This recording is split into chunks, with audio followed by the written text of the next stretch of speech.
નમસ્કાર દર્શક મિત્રો, ગુજરાતી ડી લાઈવમાં આપનું સ્વાગત છે।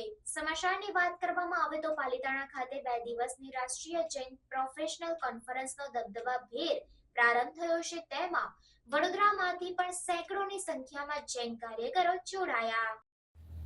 જૈન અગ્રણી દીપક શાહે જણાવ્યું કે આજે 2 દિવસની રાષ્ટ્રીય જૈન પ્રોફેશનલ કોન્ફરન્સનું દીપ પ્રગટન હ્યુમન રાઇટ્સ કમિશનના ચેરપર્સન જસ્ટિસ કે તાટેડ સાહેબ તથા જાણીતા ડોક્ટર સીએ વકીલો દ્વારા કરવામાં આવ્યું હતું। યુનિટી નેક્સ્ટ લેવલ થીમ પર આ 2 દિવસીય કોન્ફરન્સનો દબદબાભેર પ્રારંભ થયો હતો।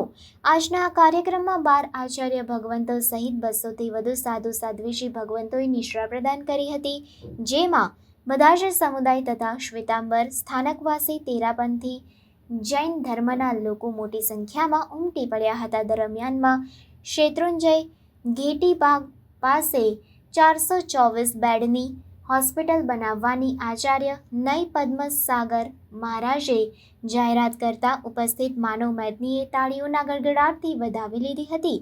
વધુમાં આચાર્ય નય પદ્મસાગર મહારાજે જણાવ્યું હતું કે 2 વર્ષના ટૂંકા સમયમાં હોસ્પિટલ કાર્યાન્વિત કરી દેવામાં આવશે। આ ઉપરાંત પૂના ખાતે જૈન વિશ્વવિદ્યાલય શરૂ કરવાની પણ ઘોષણા કરવામાં આવી હતી। આજના કાર્યક્રમમાં ભારત સરકારના નેશનલ ટ્રેડર્સ વેલફેર બોર્ડના ચેરમેન સુનિલ સિંઘીને યુવક મહાસંઘની ગતિવિધિઓનું રિપોર્ટ કાર્ડ રજૂ કર્યું હતું। આજના આ કાર્યક્રમમાં જૈન પ્રોફેશનલ કોન્ફરન્સમાં વલ્લભસુરી સમુદાયના ગચ્છાધિપતિ આચાર્ય નિત્યાનંદ સુરી મહારાજે જણાવ્યું હતું કે ગુરુ વલ્લભે જે સ્કૂલ, કોલેજ અને હોસ્પિટલની કલ્પના કરી હતી તે આજે આચાર્ય નય પદ્મસાગર સુરી તથા વિદુષી મૈણાશ્રીજી મહારાજ પરિપૂર્ણ કરી રહ્યા છે, તે માટે સાધુવાદ આપ્યો હતો।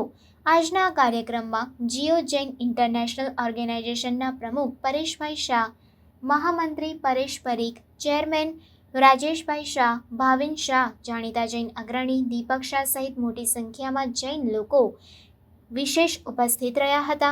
આજની આ કોન્ફરન્સમાં આચાર્ય નિત્યાનંદ સુરી, દીર્ઘ દીક્ષા પર્યાયી અશોકચંદ્ર સાગર, સાગરચંદ્ર સાગર, અભયચંદ્ર સોમચંદ્ર સાગર, મુરુદુ રત્નસુરી, આત્મસુંદર સુરી, મોક્ષાનંદજી મહારાજે સહિત દિગ્ગજ સાધુ સાધ્વીજી ભગવંતોએ આશીર્વચન આપ્યા હતા। આ ત્રિવેણી સંગમ આજના દિવસે અહીં પુણ્યભૂમિ ઉપર થયો છે। મારે જે વાત ઉપર હાઇલાઇટ કરવી છે, એક નાનકડા ઉદાહરણથી, એક નાનકડી રમૂજી વાતથી શરૂઆત કરીને મૂળ વાત ઉપર મારે જવું છે। સવારનો સમય હતો અને લોકો વહેલી સવારથી પોતાના કામ ધંધાના વ્યવસાયના સ્થળે જવા માટે આજે પાલિતાણા ખાતે એક 2 દિવસની રાષ્ટ્રીય જૈન કોન્ફરન્સનું આયોજન છે। આ કોન્ફરન્સની અંદર આપણી સાથે અત્યારે મોક્ષાનંદજી મહારાજ સાહેબ છે। મોક્ષાનંદજી મહારાજ સાહેબને પૂછીએ કે આ કોન્ફરન્સમાં કેવા प्रकार निर्णयों, केवा प्रकारनी उद्घोषणा करवामां आवी।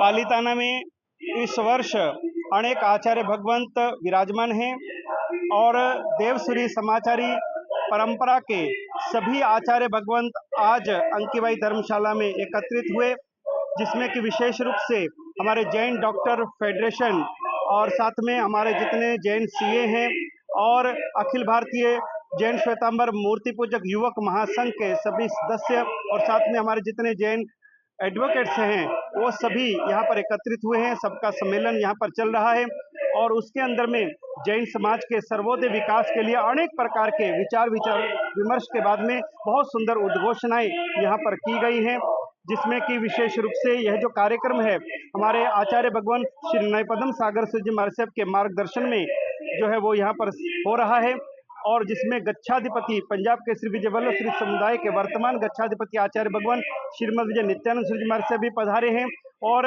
वडिल आचार्य भगवंत श्री अशोक सागर जी महाराज साहब और अनेक आचार्य भगवंत यहाँ पर पधारे। आज विशेष रूप से 2 बड़ी उद्घोषणाएं हुई हैं। पालिताना से बिल्कुल 4.5 किलोमीटर की दूरी पर घेटी पाक के रास्ते पर बहुत बड़ी भूखंड के ऊपर में 425 बेड का एक बहुत बड़ा जैन हॉस्पिटल यहाँ पर बनने जा रहा है। जैन मेडिकल कॉलेज की स्थापना यहाँ पर होने जा रही है, जिसमें कि जो भी विद्यार्थी यहाँ पर पढ़ने आएंगे उनको जैन नियमों के सिद्धांतों के अनुसार यहाँ पर रखा जाएगा। रात्रि भोजन का भी त्याग वहाँ पर रहेगा। प्रतिदिन परमात्मा के दर्शन पूजन जो भी जैन सिद्धांत है उसकी पालना होगी। और यहाँ पर इस क्षेत्र में जैन साधु साधियों की खूब सेवा भक्ति व्यावच का यह मुख्य केंद्र बनेगा। इसके साथ ही हमारे पंजाब के श्री आचार्य भगवान श्रीमद विजय वल्लभ श्री जी महाराज साहब ने 100 वर्ष पहले जो जैन विश्वविद्यालय का सपना देखा था और उनके सपने को साकार करने के लिए उन्हीं के समुदाय के गच्छाधिपति आचार्य भगवान श्रीमद विजय नित्यानंद श्री जी महाराज साहब ने संकल्प किया था कि जब तक जैन विश्वविद्यालय की नींव नहीं रखी जाती तब तक मैं दूध और मिठाई का त्याग करता हूँ। लेकिन उनके इस स्वप्न को 20 वर्ष हो गए हैं और संकल्प को बढ़ते हुए तो आचार्य भगवान नए पद्म सागर जी महाराज साहब ने सहयोग देते हुए और आज इस कार्य को आगे गति देते हुए पूना में विराल्य में कोंडवा क्षेत्र में 56 एकड़ की विशाल भूमि के ऊपर में आज दोनों आचार्य भगवंतों के मार्गदर्शन में वहां पर एक जैन विश्वविद्यालय के रूप में यह संस्था प्रारंभ करने की विधिवत उद्घोषणा की गई है।